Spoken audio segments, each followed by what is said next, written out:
Hello guys, and welcome for another New World video in which I'm gonna show you one really nice off-meta build which actually is pretty unknown to many, but it's so strong that it should be on mainstream. The build consists Fire Staff and Ice Gauntlet, but it's not in light, it's in heavy. And the build's main purpose is to build fire stacks for all of the light and medium users that are using Pillar of Fire. The build is super tanky, and on top of that it provides a lot of pressure to the enemy front and back line depending on your way of play. So let me explain you how this build works. For the Fire Staff we take Flamethrower, Incinerate and Burnout, and from the Ice Gauntlet we take Ice Storm, Ice Shower and Entomb. Those abilities will provide us with a lot of smolder stacks that will be built up for the group of people around us, mostly the melees that are clumping in fights. And the Ice Gauntlet abilities on the other hand will provide us with enough sustainability to prolong the fight or to survive in tough situations. The attribute points for this build are distributed into 250 intelligence and 250 constitution.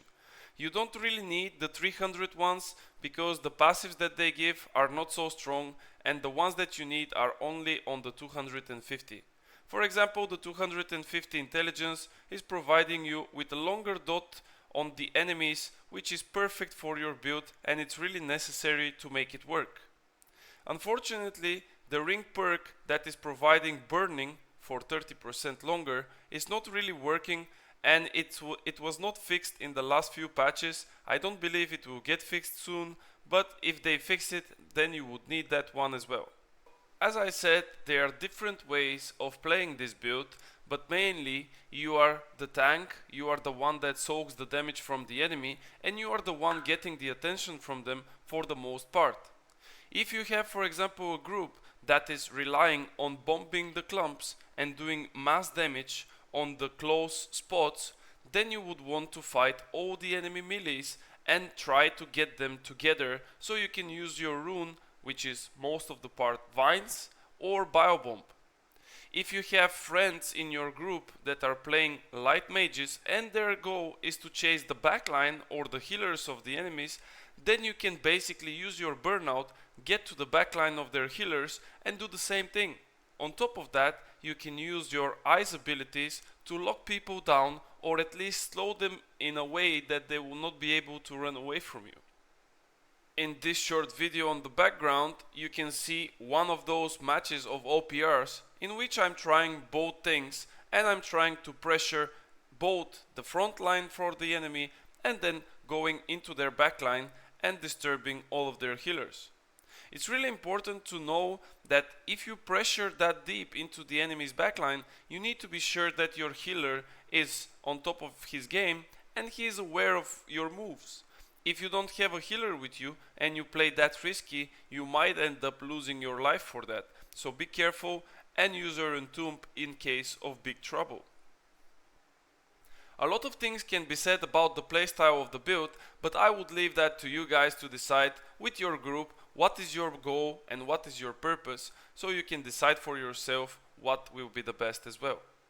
However, I want to go over the abilities real quick because I want to show you some of the cool stuff that most of the people don't realize and they kind of miss on it. The first thing that we want to see is the Flamethrower. It's an ability known for all of us. We know that it doesn't have any cooldown, and on top of that it has a constant output of damage, which also applies each second a smolder stack to the enemy hit. The next ability that I specifically want to point is the Incinerate. This ability was nerfed from getting 2 hits into 1 in the previous big patch. However, there is something that most of the people don't know about it, and it's currently its passive, which says that if hit more than one enemy, you will apply more than one smolder stack. As an example, if you hit 3 people at the same time with your Incinerate, you will apply 3 smolder stacks to all 3 of them. This is a huge boost of damage for all of your fire damage dealers that are using Pillar of Fire, and this means that we can build up stacks really fast. The last ability from the Fire Staff kit is the Burnout.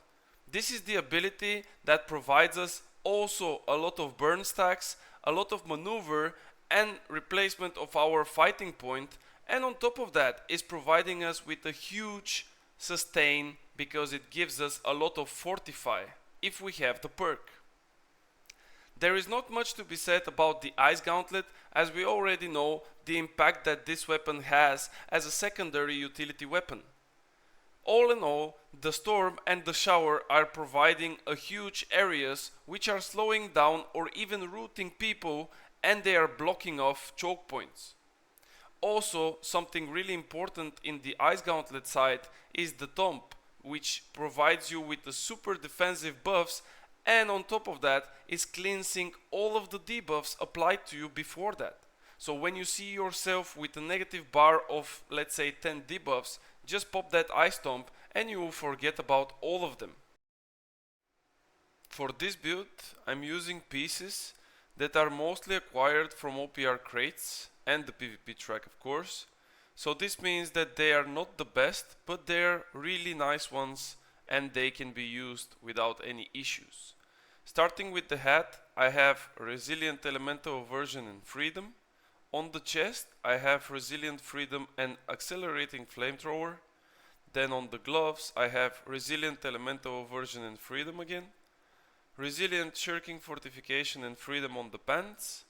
And the same 3 perks, Resilient Shirking and Freedom on the boots. Going down to the amulet, we have Stamina Recovery, Slash Protection and Health. We have a ring with Fire Damage, Leeching and Refreshing. And then for an earring, we're using Healthy Toast, Refreshing Toast and Regenerating. The 2 main weapons here are Fire Staff with Keen Speed and Chain Void. And for the Ice Gauntlet, I'm using an off Ice Gauntlet just to get this Unending Toe.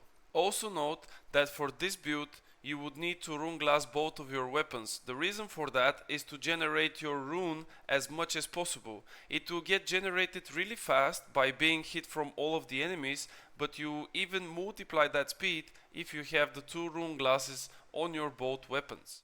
And speaking about heart runes, I cannot pass to mention that there are 2 really nice heart runes that we can use in this build. My favorite one is the Vines one with the upgrade of Brutal Heart Rune of Grasping Vines. This one provides you a 20% rend to all enemies around you and another 20% weakening to all of them. However, you're gonna have 50% reduced stamina recovery, but being a tank and being on a sacred, that wouldn't actually be that bad. The other one is the Biobomb, and more specifically the Cunning Heart Rune of Biobomb, which provides a slow to the target and inflicts an exhausting effect, which is reducing their stamina regeneration by 30%. On top of that, you are creating a cloud with a 3 meters distance, which will reduce all of the enemies' healing effects. I would prefer to play the Vines just because I like people to be rooted around me, so I will be able to apply even more burning stacks, but it's up to you to choose the one that you prefer and the one that suits your build and playstyle. Thanks a lot for watching, guys. I hope you enjoyed the video. I hope you enjoyed the build as well.